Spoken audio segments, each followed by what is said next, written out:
Are you excited to learn some techniques for adult coloring today? Well, I'm excited to share them with you.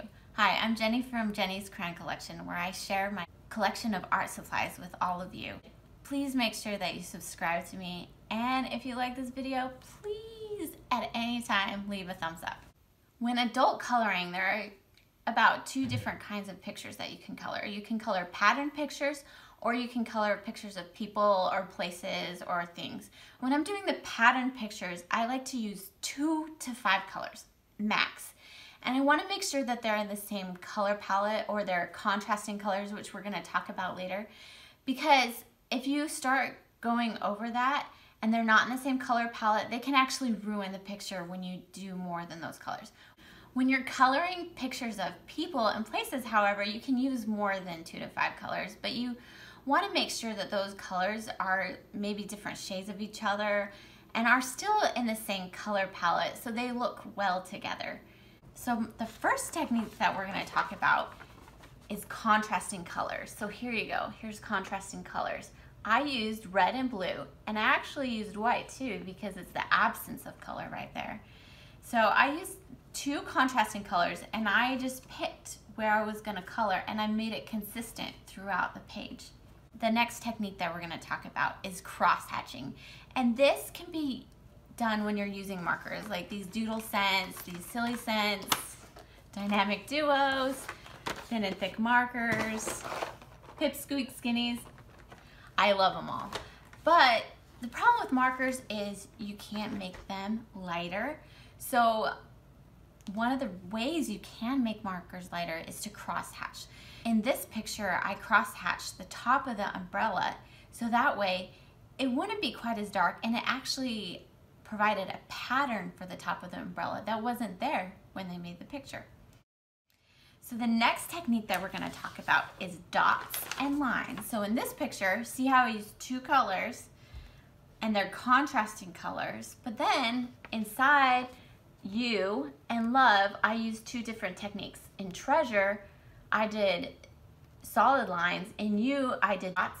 And then in The Love, I used lines. And you can see how You is not as dark as Treasure and how Love is just a little bit darker than Treasure, but it's not quite as light as You. So you can use dots and lines in your pictures to make them kind of have different colors. The next technique that we're going to talk about is tracing lines. So in this picture, I traced these little hearts and it took a while, but I traced all of them. So that way it would emphasize that. And then on these, I used the contrasting colors of blue and gray.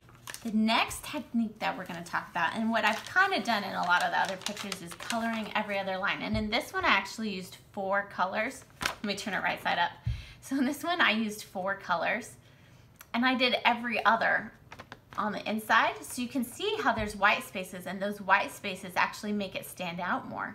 So don't be afraid of white space. You don't want too much white space, but you don't want everything colored in either. The next technique that I used was outlining. So you can see how the X's and the hearts I colored in, but on the hugs and kisses, I just outlined it. So it provides some color, but it doesn't provide too much color, as it just provides a difference in the picture. So that way it kind of stands out a little bit more. The next one that I'm going to talk about is rainbow order. So I'm breaking my rule here. I'm using more than 2 to 5 colors, but in this one, I did it in rainbow order, and I also did some of that cross-hatching. I didn't have to color this all in, but I decided to because I thought it would look cool and I liked the effect that it brings to the picture. And then I did color order in here. Okay, the next one I'm going to talk about is shading. So this one I did with colored pencils. I used these Color Escapes from Crayola.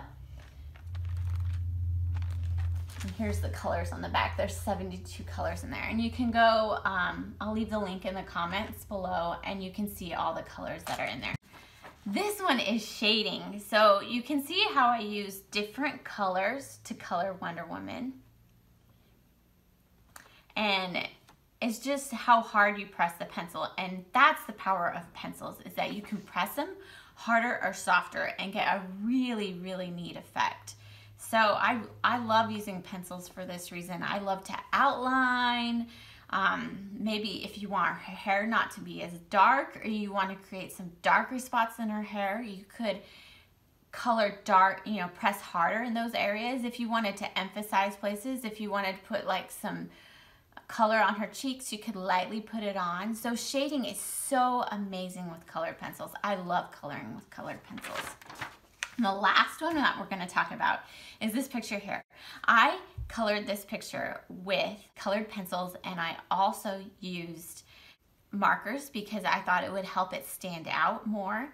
And then I used colored pencils for the shading, especially in the hair and on the face, and kind of what I talked about in the last picture.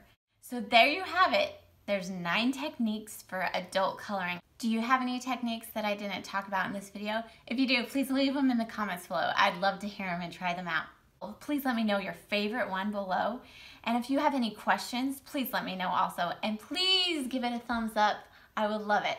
So I hope you have a great day and that your coloring adventures are super fun. Are you excited to learn some techniques for adult coloring? Well, stay tuned. Ugh. Okay, let's start again. Hi. Okay, let me try that one more time.